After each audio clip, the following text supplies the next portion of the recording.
Hello, story lovers. Welcome back to my channel, Madly in Love, part 157.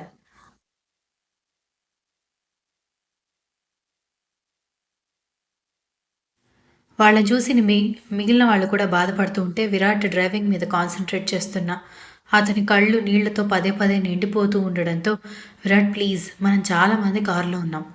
నేను ఒప్పుకుంటాను కర్ణగారికి ఏమైనా అయితే నువ్వు చాలా ఎమోషనల్ అవుతావని. బట్ చిన్న బాబున్నాడు, దక్ష ఉంది, కర్ణగారికి బాగాలేదు.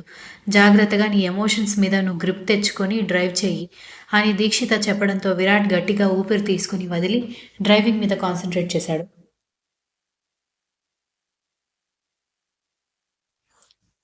చాలాసేపు డ్రైవ్ చేసిన తర్వాత మనం భోజనం చేయకుండానే బయలుదేరాం.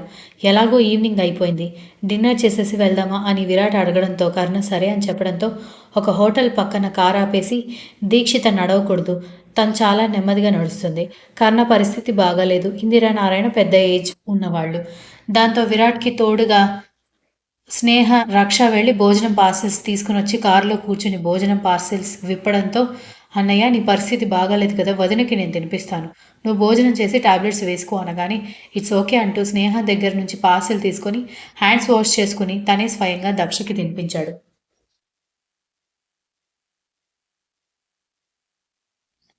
అందరూ భోజనం చేసిన తర్వాత దీక్షితకి, దక్షకి, కర్ణకి వేసుకోవాల్సిన టాబ్లెట్స్ ఇచ్చి వాళ్ళు వేసుకున్న తర్వాత విరాట్ మళ్ళీ కార్ స్టార్ట్ చేసి దక్ష, కర్ణ, దీక్షిత మీకు నిద్ర వస్తే చెప్పండి.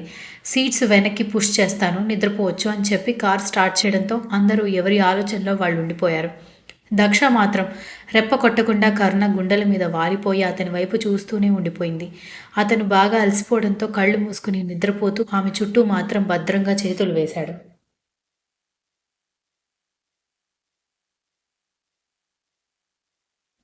దక్ష మాత్రం కర్ణ వైపు రెప్ప కొట్టకుండా చూస్తూ కొంచెం తల లేపి మెడ నొప్పిగా ఉన్నా లెక్క చేయకుండా అతని మీసాల చాటున ఉన్న పెదవుల చివర పెదాలని నిలిపి కళ్ళు మూసుకోవడంతో ఆమెని ఇంకాస్త దగ్గరికి పొదుముకున్నాడు కర్ణ. కన్నా పిచ్చోడివిరా నువ్వు. పైకి కోపాన్ని నటిస్తూ లోపల కొండంత ప్రేమని దాచుకుంటున్న పిచ్చోడివి అని అనుకుంటూ మెల్లగా నిద్రలోకి జారుకుంది దక్ష.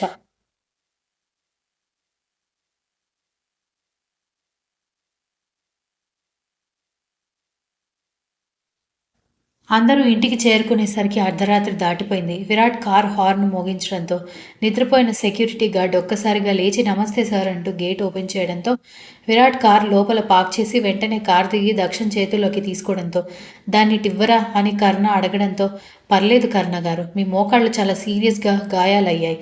ఈ పరిస్థితుల్లో దాన్ని ఎత్తుకొని ఇంట్లోకి వెళ్ళడం ఇంపాసిబుల్. విరాట్ తనని జాగ్రత్తగా తీసుకువెళ్తాడు. దయచేసి మీరు నెమ్మదిగా ఇంట్లోకి వెళ్ళండి అని అంటున్న దీక్షిత్ వినిపించుకోకుండా దక్షని బలవంతంగా విరాట్ చేతుల్లో నుంచి తీసుకుని ఇంట్లోకి వెళ్తుంటే మొండి వెధవ, ఎక్కడ మాట వింటాడు అని తిడుతూ విరాట్ వెళ్ళి డోర్ లాక్ తీసి లైట్స్ అన్నీ ఆన్ చేయడంతో కర్ణ దక్షని తీసుకుని రూమ్లోకి వెళ్ళి ఆమెని బెడ్ మీద పడుకోబెట్టడంతో బావగారు తీసుకొస్తాను అంటున్నారు కదా, మీరెందుకు కష్టపడ్డాం, అసలు ఒక వీల్ చైర్ తీసుకుంటే సరిపోయేది కదా అనగాని నోరు మూసుకో అని చెప్పి కాళ్ళు విపరీతంగా నొప్పిగా ఉండడంతో బెడ్ మీద ఆమె పక్కన కుప్పకూలిపోయాడు కర్ణ.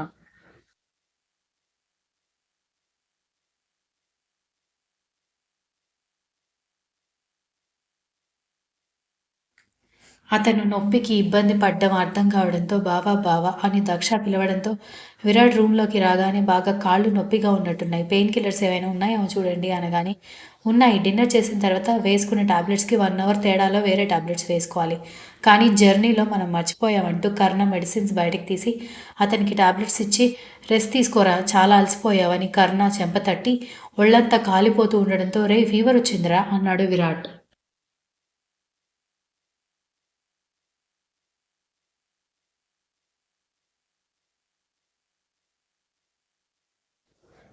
కర్ణ ఏమీ మాట్లాడకపోవడంతో ఫీవర్ రావడం ఏంటి బావా అనగానే మరి స్నానం చేసి తడిబట్టల్లో అన్ని మెట్లెక్కితే ఫీవర్ రాదా, పైగా కాళ్ళు కూడా గాయాలయ్యాయి కదా ఫీవర్ వస్తుంది అంటూ కర్ణ కబోర్డ్ నుంచి బట్టలు తీసి కర్ణ డ్రెస్ చేంజ్ చేసుకోరా ఫ్రీగా ఉంటుందంటూ కర్ణ బలవంతంగా డ్రెస్ చేంజ్ చేసుకున్న తర్వాత ఇద్దరూ రెస్ట్ తీసుకోండి, నేను ఈరోజు హాల్లో ఉన్న సోఫాలో పడుకుంటాను అంటూ దక్ష వైపు చూసి నీకేమైనా అవసరమైతే వాణ్ణి డిస్టర్బ్ చేయకు దక్ష, నేను నిన్ను తీసుకువెళ్తాను అనగానే నువ్వు వద్దులే బావా అమ్మని లేదంటే చెల్లిని ఉంచండి అనగానే ఇట్స్ ఓకే దక్ష అన్నాడు విరాట్.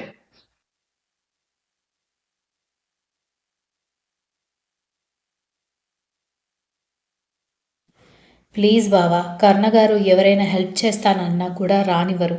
ఇంకా నా అవసరం చూసుకోవడానికి కదా ఎవరైనా ఉండాలి. అమ్మని లేదంటే చెల్లిని ఉంచండి అనగానే నేను కూడా ఉంటాను, వాళ్ళు కూడా ఉంటారు అనగానే ఇంకా దక్ష ఏమీ మాట్లాడలేదు.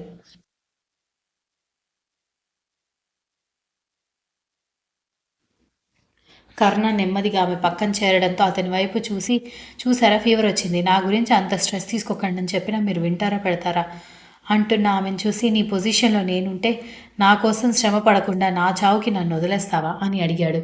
దాంతో దక్షకి ఏం సమాధానం చెప్పాలో అర్థం కాక బాధగా అతని వైపు చూస్తుంటే, చెప్పు, ఆ పొజిషన్లో నన్ను వదిలేసి నీ స్వార్థం నువ్వు చూసుకుంటానని నువ్వు చెప్పు, నెక్స్ట్ సెకండ్ నేను కూడా అదే చేస్తాను అన్నాడు. దాంతో దక్ష ఇంకేమీ మాట్లాడకపోవడంతో నవ్వుతూ అతను కళ్ళు మూసుకున్నాడు. అతను 10 నిమిషాల్లోనే నిద్రలోకి జారుకోవడంతో దక్ష కన్నీళ్లు ఆమె జుట్టులోకి ఇంకిపోయాయి.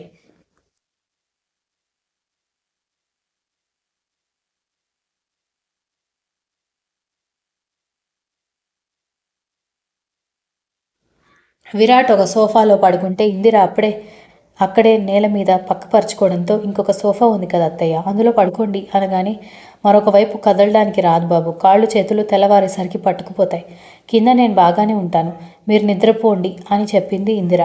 ఉదయానికి వర్కౌట్స్ చేసుకోవడానికి బయటికి వచ్చేసరికి అక్కడ వీల్ చైర్ కనిపించడంతో, వీల్ చైర్ ఎందుకు తెప్పించావురా అని విరాట్ని అడగడంతో, నువ్వే కాళ్ళ నొప్పితో బాధపడుతున్నావు, ఈ పరిస్థితుల్లో దక్షం చూసుకోవడం కష్టం, అందులో నువ్వున్నప్పుడు ఓకే, ఏదైనా పని ఉండి నువ్వు బయటికి వెళ్తే అందరం దాన్ని మోసుకుంటూ తిరగలేం కదా, అందుకే తిప్పడానికి ఈజీగా ఉండడానికి వీల్ చైర్ తెప్పించామని అన్నాడు విరాట్.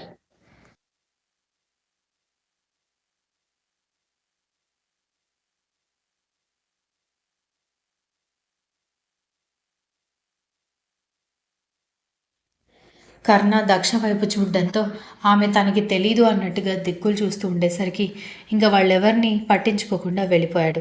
కర్ణ వెళ్ళిపోయిన తర్వాత బావా అని దక్ష పిలవడంతో విరాట్ దక్ష దగ్గరికి వచ్చి, ఏంటే అని అడగడంతో, అలా వచ్చి కూర్చో బావా, నీతో ఒక ఇంపార్టెంట్ విషయం మాట్లాడాలి అని అడిగింది.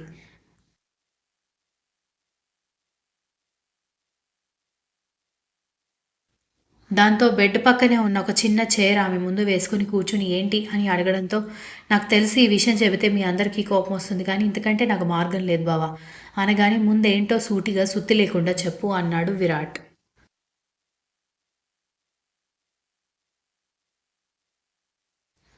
దక్ష గట్టిగా ఊపిరి తీసుకుని వదిలి, మీ సర్కిల్లో కర్ణగారికి సూట్ అయ్యే మంచి అమ్మాయి ఎవరైనా ఉంటే చూడు బావా అనగానే, వాట్ అని విరాట్ అడగడంతో, నువ్వు విన్నది కరెక్టే, ఆయనకి సూట్ అయ్యే మంచి అమ్మాయి దొరికితే చూడు అనగానే, నీకేమైనా పిచ్చి పట్టిందా, వాడు నీకోసం దేశంలో ఉన్న ప్రతి డాక్టర్తో మాట్లాడుతున్నాడు, లక్షలు కాదు కదా కోట్లు ఖర్చు పెట్టడానికి కూడా సిద్ధంగా ఉన్నాడు, తిండి తిప్పలు మానేసి సరిగా నిద్ర కూడా పోకుండా నీ గురించి టెన్షన్ పడుతుంటే నువ్వు ఇలా మాట్లాడుతున్నావని తెలిస్తే వాడెంత బాధపడతాడో తెలుసా అన్నాడు.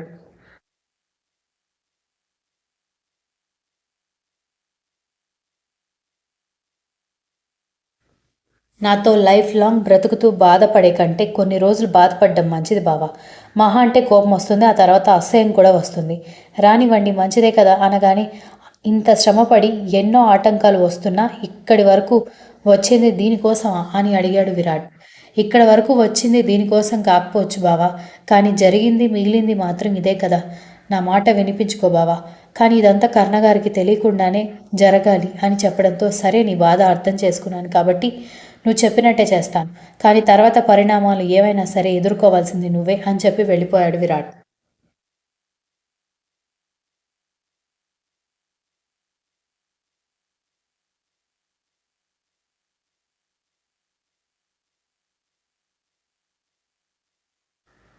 నవీన్, మీ అత్తగారు చేసింది తప్పే కావచ్చు కానీ ఆవిడికి మనకి తేడా ఉండాలి అంటే సంగవిని ఇంటికి తీసుకురావాలి అని నారాయణ ఫోన్ చేసి అడగడంతో, ఇంతకుముందు నాకు వాళ్ళ మీద ఉన్నంత కోపం ఇప్పుడు లేదు నాన్న, నిజానికి అక్కడ సంగవిని వదిలేసి రావడం నా తప్పే కానీ ఆ బాధ తన వరకు వస్తే ఎలా ఉంటుందో ఆవిడికి తెలియాలి, అందుకే అలా చేస్తున్నాను, సంగవికి కూడా వాళ్ళమ్మ క్యారెక్టర్ అర్థం కావాలి కదా, నాకు ఆఫీస్ టైం అవుతోంది, నేను వెళ్ళిపోతాను అంటూ ఫోన్ కట్ చేసి వెళ్ళిపోయాడు నవీన్.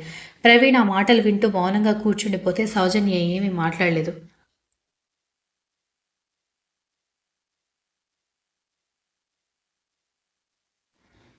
అదేంటి స్నేహ, మీ ఇంట్లో విసిగిస్తున్నారు పెళ్లి చేసుకుందామని, ఇప్పుడెందుకు పెళ్ళొద్దంటున్నావని మురళి అడిగేసరికి, మా ఇంట్లో ఉన్నప్పుడు ఈ టార్చర్ ఉండేది.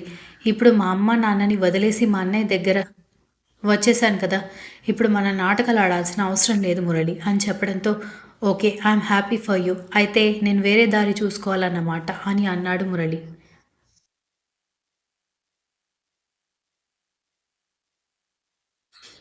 ఆ అమ్మాయికి డైరెక్ట్‌గా చెప్పేసేయి. నీ మైండ్ సెట్ ఏ పొజిషన్‌లో ఉంది.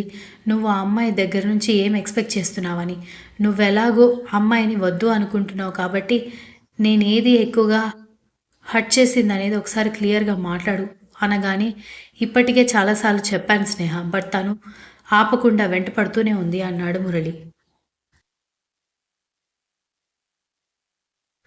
హోప్ ఫర్ ది బెస్ట్ అని స్నేహ చెప్పడంతో ఓకే అంటూ వెళ్ళిపోయాడు మురళి.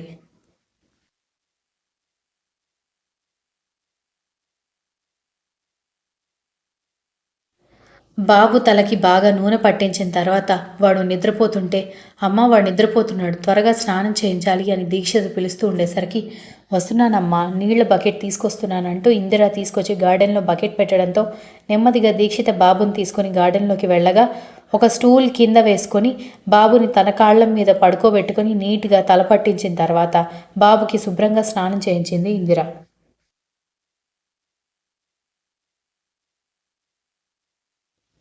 వాడు కాళ్ళు చేతులు సాగాలని స్నానంలో భాగంగా రుద్ది స్నానం చేస్తూ ఉంటే గట్టిగా ఏడుస్తూ ఉండేసరికి నెమ్మదిగా స్నానం చేయించమ్మా అనగానే, పిల్లాడు ఆరోగ్యంగా ఉండాలంటే ఏడుస్తున్నాడని బాధపడకూడదు. స్నానం చేయించేటప్పుడు కూడా ఒక పద్ధతి ఉంటుంది అని ఇందిర చెప్పి స్నానం అయిపోయిన తర్వాత, ఇదిగో అమ్మా నీ కొడుకు అని కూతురు చేతిలో పెట్టేసి సాంబ్రాణి పొగ తీసుకొస్తాను. ఇక్కడే కూర్చో. నువ్వు కూడా కొద్దిసేపు ఎండకు కూర్చోవాలని చెప్పి లోపల నుంచి సాంబ్రాణి పొగ తీసుకొచ్చి మనవడికి, అలాగే అంతకుముందే కూతురు స్నానం చేసి ఉండడంతో కూతురికి వేసింది.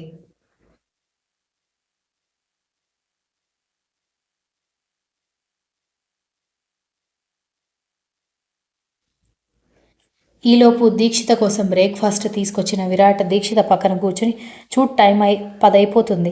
ఇప్పటి వరకు నువ్వు బ్రేక్‌ఫాస్ట్ చేయలేదు అంటూ ఆమెకి బ్రేక్‌ఫాస్ట్ తినిపిస్తూ ఉంటే భర్త ప్రేమను చూసి మురిసిపోతూ కొడుకుని ముద్దు పెట్టుకుంది దీక్షిత. వాడు స్నానం చేసి ఉండడంతో ఆ ఎండకి నిద్రలోకి జారుకోవడంతో బాబు నిద్రపోయాడు విరాట్. ఉయ్యాల్లో జాగ్రత్తగా తీసుకెళ్లి పడుకోబెట్టు అనగానే విరాట్ హ్యాండ్స్ వాష్ చేసుకుని కొడుకుని తీసుకెళ్లి ఉయ్యాల్లో పడుకోబెట్టాడు.